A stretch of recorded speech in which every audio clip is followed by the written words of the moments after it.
Yeah, everything's for us. Yeah.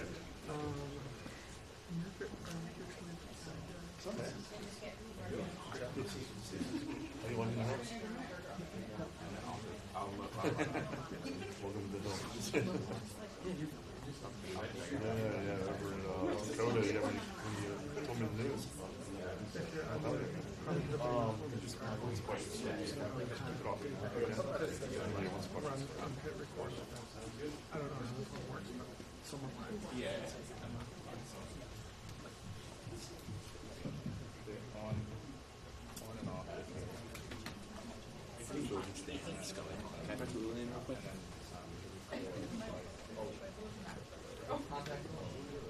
Hey, yeah, sorry. I'm sure just leave it. Yes. That's what it's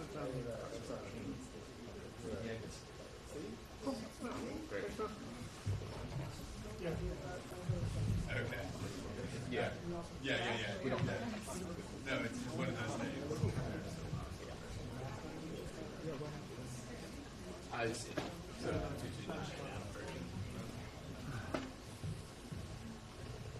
Perfect. Thanks so much. Just this. Yeah. Thank you. Yeah.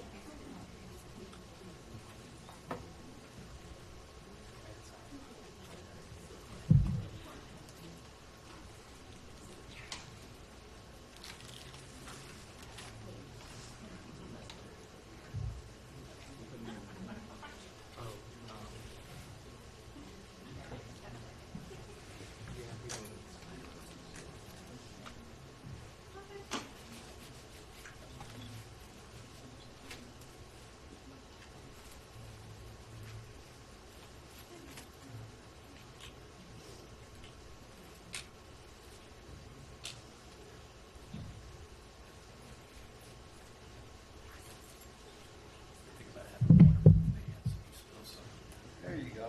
Perfect. One of those peanut butter jelly things that had on the machine. Yeah. I heated in the microwave with that, which is very good. All over your pants. And they don't have paper towels. Oh, that's true. I was up I there. had a meltdown. They didn't have any mayonnaise. They were out of mayonnaise, no paper towel. One other thing. Are they gonna? Yes, supposed to be So I looked inside that. They haven't moved anything. It's the same as ever. I don't think they want to. I don't think it makes it fun. Probably with all their houses. Yeah. Yeah, too many people. Hey! Busy? Mm-hmm.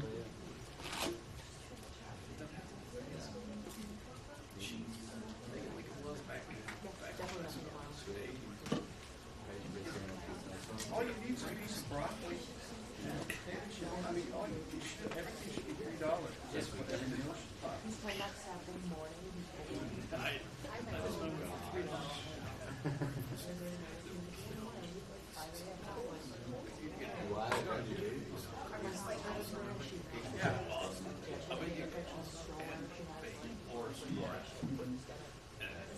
Hopefully you better leave early. Toast and orange juice, and it would be less.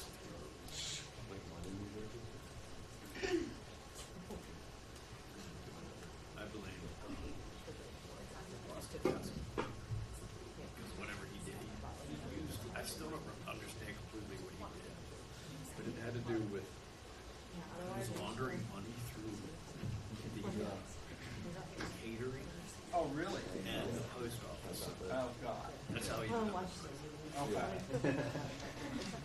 Man, I know that was my first lesson of nobody's leisure fund.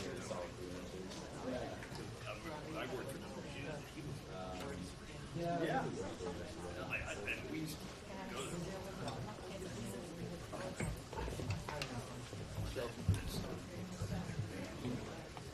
Oh, the Lord.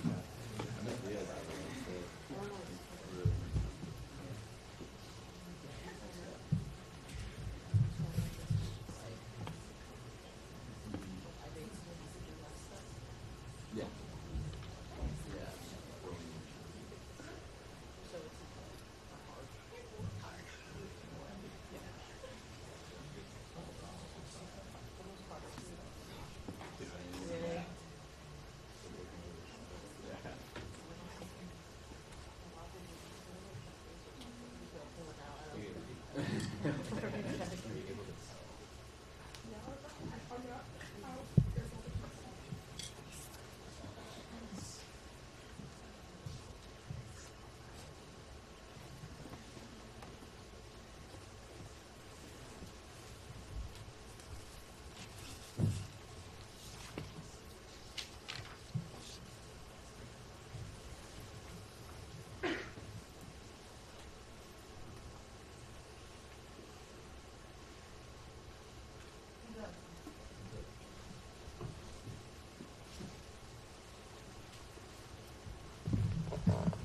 afternoon, everyone. 1 year in to Donald Trump's presidency, the verdict is clear. Donald Trump and Republican policies have been a complete and total failure, a disaster for the American people, and the American people know it. The cost of living is way up, and the quality of life of the American people is way down. And Republicans continue to be focused on all the wrong things. This week, the Republican focus has been on Greenland, Jack Smith, and Bill and Hillary Clinton. That's their focus this week. Not driving down the high cost of living for everyday Americans in an environment where there is an affordability crisis that is crushing working class folks, middle class folks, and the American people all across the country. House Democrats are going to continue our focus on making life better for the American people, on driving down the high cost of living, fixing our broken healthcare system, and cleaning up corruption wherever it is found. In the Congress, at the Supreme Court, and within the administration. The American people have clearly spoken as it relates to the failures of the Trump administration and Republican policies, particularly as it relates to the economy. Republicans need to wake up and stop trying to jam their extreme policies down the throats of the American people and work to actually get something done that is designed to make life better for everyday Americans. That's our job, and that's what Democrats will continue to be focused on. Lowering costs, fixing our broken healthcare system, and delivering a country that actually works for working class Americans. Questions? Mike? You just spoke about cost of living and Democrats focusing on affordability and all the issues that you're talking about from us. Do you feel that with the funding bill, presumably crossing the finish line later on this afternoon, no must pass bill on the horizon, that you all can get laser focused back on this issue without the context of the appropriations bills kind of taking up a lot of the oxygen on the bill? Well, it's definitely important that we fund the government in a way that's consistent with our values. And in terms of many of the pieces of legislation that will be before the House later on this afternoon, we believe that that has been achieved. Significant progress has been made as it relates to the labor H bill in terms of protecting the health, the safety, and the well-being of the American people. Increased funding as it relates to community health centers, PBM reform, protecting safety net hospitals all across the country from significant cuts that they may be facing otherwise. These are all modest steps in terms of progress that has been made for the American people. But certainly as we emerge from the appropriations process, perhaps this week in the House, next week in the Senate, there are still so many issues that will require the Congress's attention because of the damage that Republicans have done throughout their first year to the American people. This is a group of people, these extremist Republicans, who enacted the largest cut to Medicaid in American history. We want to reverse it. Republicans want to double and triple down on it. Hospitals, nursing homes, community-based health clinics are closing because of Republican rotten policies in their one big ugly bill. Those policies should be reversed Republicans are doubling and tripling down on those policies. The Trump tariffs are costing everyday Americans thousands of dollars in additional expense per year. They need to be eradicated, either by the Congress or by the Supreme Court. But Donald Trump and Republicans are doubling and tripling down on tariffs that are making life more expensive for the American people. There's a lot of work that still needs to be done for the American people, including the Senate acting on legislation we passed in the House to extend the Affordable Care Act tax credits. You had full attendance today. I want to get your reaction on that. There's a lot of conversation around attendance on both sides. What's your reaction to the technology?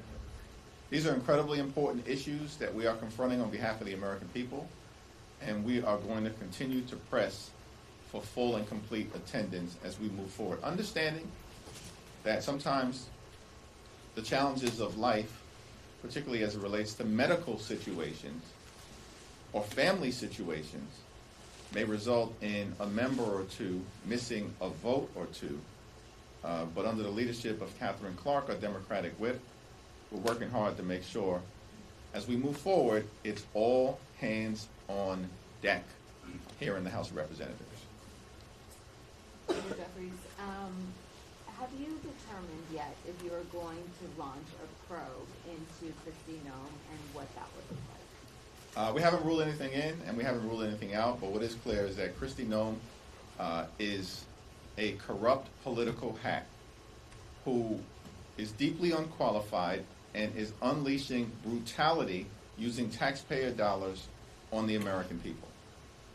ICE is out of control and operating in far too many ways in a lawless fashion, and the American people know it, which is why the American people have turned against Donald Trump and his extreme immigration policies. So once we get through the appropriations process, which is what is in front of us right now, we'll continue to have conversations, particularly with the leaders of the relevant committees, Benny Thompson, Robert Garcia, and Jamie Raskin, about what accountability can look like so that the American people actually have their taxpayer dollars spent in ways that are designed to promote their safety and uplift our values as Americans, as opposed to what we're seeing right now from ICE, which is that they're using taxpayer dollars to inflict brutality on the American people.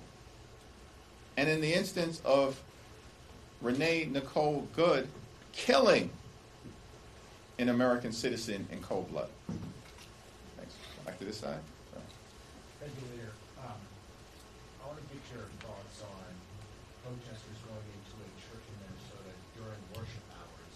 Is that okay? Do you support that? Especially when one person who's involved that was Don Lemon, who's been a guest of yours on Hill before. I haven't followed that particular situation, so I'm not really in a position to comment on the specifics there. What I will say is, as someone myself who's grown up in the Baptist Church, continue to be an active member of Cornerstone Baptist Church, come from a deeply religious community, I think across the board, we all should respect houses of worship. Churches, synagogues, mosques, temples. Let's all respect houses of worship. We can agree to disagree on a whole host of issues, and we should disagree strongly with the extremism that we're seeing unleashed on the American people by Donald Trump, his administration, the attacks on healthcare, the attacks on the economy, and the attacks on law-abiding immigrant families. We should disagree with those things with righteous indignation. And not being familiar with the specifics of what may have happened in Minneapolis, I certainly believe that all of us, consistent with the First Amendment and freedom of religion, should respect houses of worship. Thanks. Just to push a little bit further on ICE, I mean, we talked about accountability, we stay in this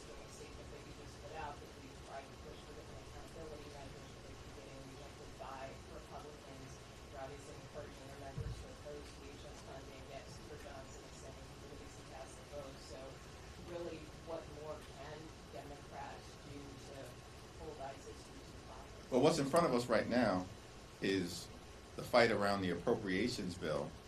And as we indicated in our statement, the American people deserve an immigration and customs enforcement agency that conducts itself in a manner consistent with every other law enforcement agency in the country. That is not too much to ask in the United States of America. But ICE is totally out of control, using taxpayer dollars to brutalize American citizens and law-abiding immigrant families. So what we will continue to press are common sense changes that should be mandated as part of the law, including but not limited to judicial warrant requirements before American citizens can be seized out of their home or while driving to and from work or picking up their children from school. We believe that body cameras should be mandated, as is the case with every other major law enforcement organization across the country. There should be an explicit prohibition on the excessive use of force, and the law should be made clear that no one in this country is above the law, and therefore ICE agents who break the law don't have absolute immunity. We believe there should be a prohibition that's explicit in the law that prohibits ICE from being able to storm churches, synagogues, mosques, houses of worship, hospitals, and schools. Let's start there.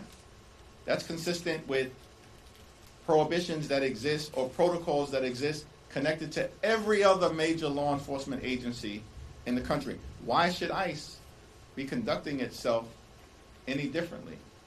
And there definitively should be a ban on masks and an explicit prohibition that would prevent ICE from detaining or deporting American citizens. These are the things that we will continue to push for. Today, tomorrow, this week, next week, this month, next month, until ICE is brought under control. Thanks. You, middle, sorry, yeah. All three of you raised your hand at the same time, so I was a little confused and thrown off. I wanted to know, so today the House, as part of this, when we were having this, voting on, you guys are actually increasing, or would increase the budget that's going to the Department of Housing and Urban Development, and that is a rejection of the cuts that the White House wants to do on a lot of thousands of housing programs. What does it say about your colleagues across the aisle that they're willing to go against Trump's wishes on that? Well, the provision as it relates to increasing funding for the Department of Housing and Urban Development, and particularly as it relates to affordable housing initiatives, is a big win for the American people, achieved by House Democrats, partnering with Senate Democrats, who are fighting hard to lower the high cost of living. And we know that housing costs are out of control in this country. Donald Trump basically wants to eliminate the Department of Housing and Urban Development and affordable housing programs. We know this to be the case. And the so-called HUD secretary is deeply unqualified. I don't even know the dude's name. That's how irrelevant he is in terms of policy making at this point in time. And basically he's undermining his own agency. And so Democrats and Republicans who have joined us, I think now recognize, particularly after Republicans were decimated and crushed electorally in the midst of the longest government shutdown in American history that they caused, and then were losing races all across the country up and down the ballot, that they need perhaps to partner with Democrats who are leading the way on dealing with the affordability crisis in this country.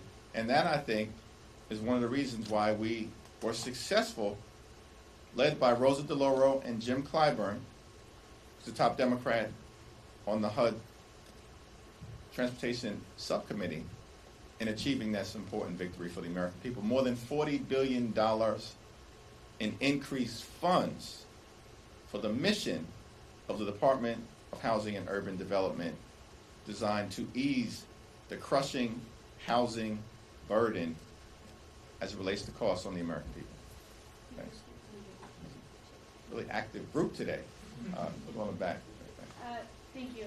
Yesterday, 9 House Democrats voted with Republicans to hold former President Bill Clinton in contempt.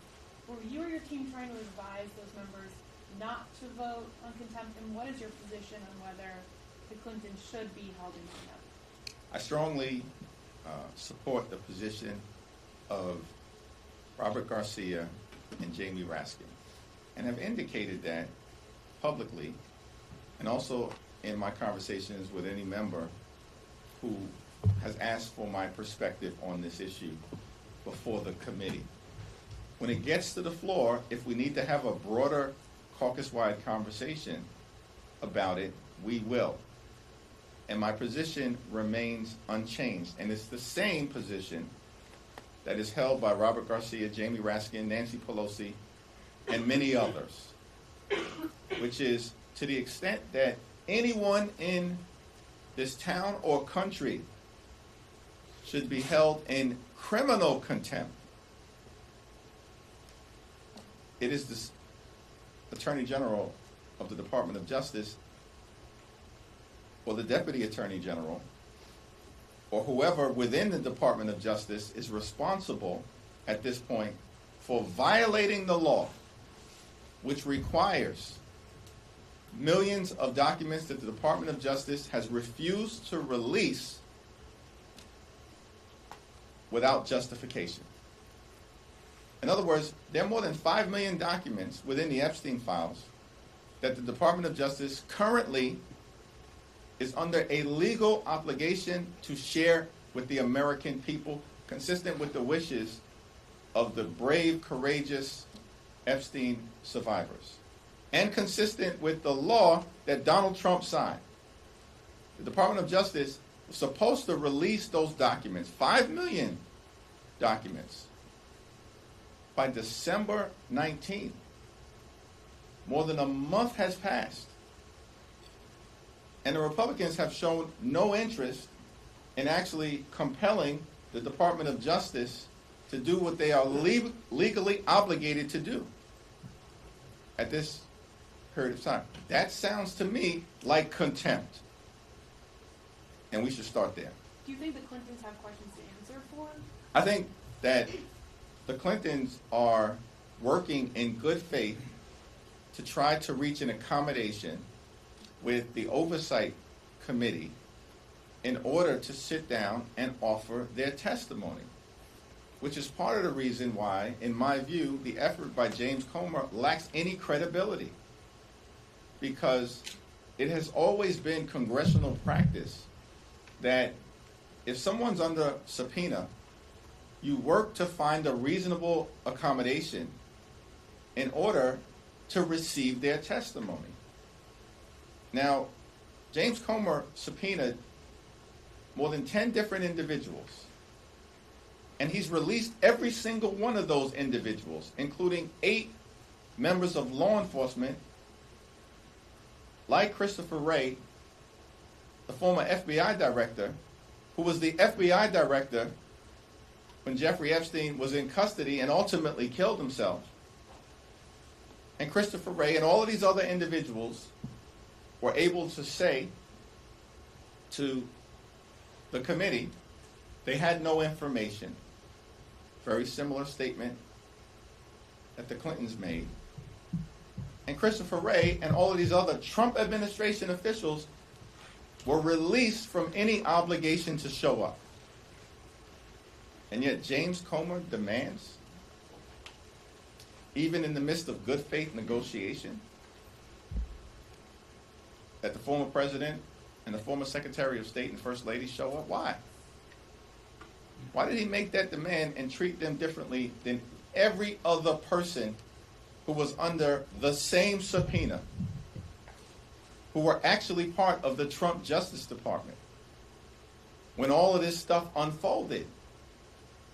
And so, again, I share the same position that Robert Garcia and Jamie Raskin hold, and Hopefully there'll be some resolution to this in the next week or so. But if Comer tries to bring this resolution, he wants to lock Hillary Clinton up, consistent with what Donald Trump's been saying now for 10 years, lock her up, as opposed to actually focusing on the things that matter for the American people, then we'll deal with it appropriately. Thanks. Oh, yeah, okay. On Judge Perlman's decision in the New York court, I spoke to Mike Lawler, and he characterized this as a partisan exercise. He accused you of corrupting the New York courts. Should we expect? I didn't know I had that much power. Should we expect partisan gerrymandering in New York?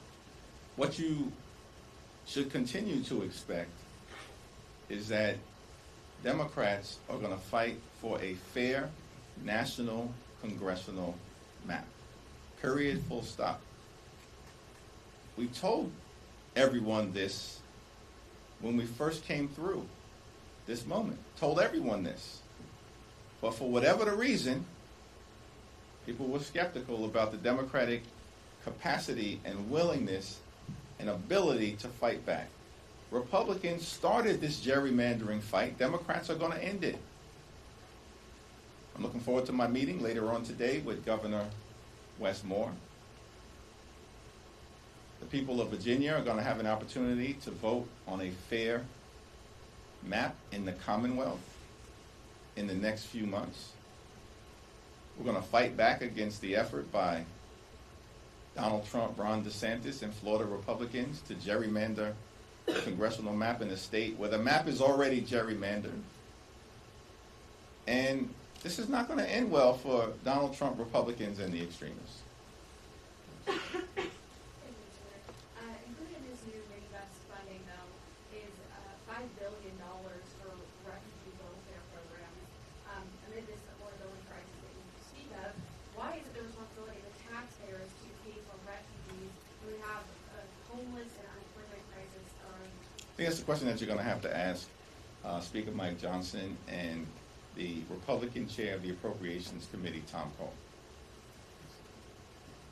Several of your members are planning to vote for the DHS funding bill. Does that undermine the argument that you just made and that many of your members have made that ICE is out of control and needs to be reined in? I think you'll have to ask every individual member who's going to vote the best interest of their district why they've chosen to vote one way or the other. Thank you, Mr. Jeffries. Do you have any concerns about voting no on that DHS funding bill, given that DHS obviously isn't just ICE, it's also TSA agents, FEMA, particularly ahead of what's projected to be a pretty big snowstorm in the country this weekend? Yeah, we will continue to support FEMA. We will continue to support the Coast Guard. We will certainly continue to support the TSA, but we are not in a position to support the lawless behavior by ICE to use taxpayer dollars to brutalize American citizens. Thanks. How is the approach still going to be sewed together as one giant package, as it said? Are you urging Senate Democrats to oppose that whole package? Well, the Senate Democrats are going to have to evaluate the totality of the package, which is what they will do. And as I've documented in my conversation here today, and as is clear and obvious, a lot of progress has been made within the appropriations process for the American people in terms of addressing issues of concern. Be those issues related to the quality of life of working class Americans, middle class Americans, and everyday Americans, as well as our national security concerns and standing up for our military. It's the reason why, in terms of what's going to be before us in the House of Representatives, I'm going to support the 3 bills related to labor, health care, transportation, infrastructure, and defense. Thanks. Thank you, Mr. Leader. So, to Andrew's question, some of your members are going to be voting to fund DHS with this upcoming bill. Is the Democratic tent big enough for all of these members? And you put out that joint statement with the leadership saying you're going to vote against this. Are you comfortable with your members pushing back on that? Here's the interesting thing about kind of where we find ourselves. I don't know what's unclear about this. Republicans are losing Their policies have been a disaster for the American people. The economy is falling apart in terms of the affordability crisis and the Republican refusal to drive down the high cost of living, which is what they promised they were going to do on day one. We now are past year one, and things aren't getting better for the American people, they're getting worse. Donald Trump and Republicans have created a healthcare crisis that is devastating to everyday Americans, yet they can find $40 billion to bail out Argentina, spend billions of dollars trying to run Venezuela when Donald Trump and his administration don't even know how to run the United States of America, but they can't find a dime to extend the Affordable Care Act tax credits, which means tens of millions of people, as we speak, are at risk of being unable to go see a doctor when they need one. So from a value standpoint, Democrats are standing on the side of the American people, and Republicans are standing on the side of their billionaire donors. Because all they care about, Republican extremists at the end of the day, are massive tax breaks for their billionaire donors and subsidizing the lifestyles of the rich and shameless, the wealthy, the well-off, and the well-connected. Now, as Democrats, our view of governing is clear. Unity is different than unanimity. In a representative democracy, the democracy that the framers of the Constitution and the founders of this country gave us 250 years ago, in a representative democracy, you're never going to achieve unanimity on every single issue if it's functioning the right way. You get unanimity when you have a cult. And that's what we have on the other side. Cult-like behavior. But we're not a cult as Democrats, we're a coalition. And so we strive for unity.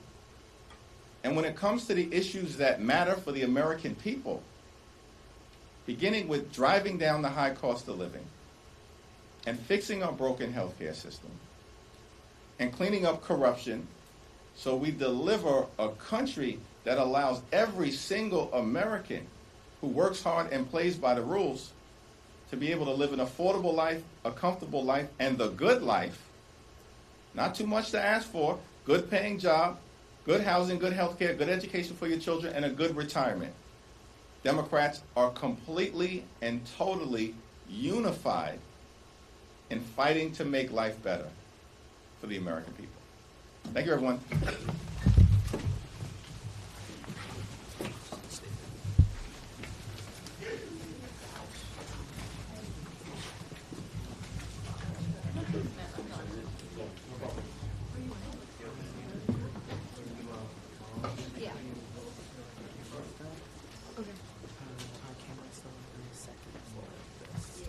Okay.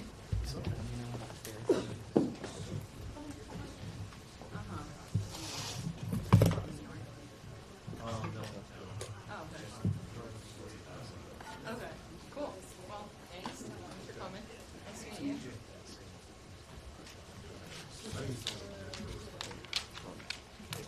And we gotta wait for Seattle as well.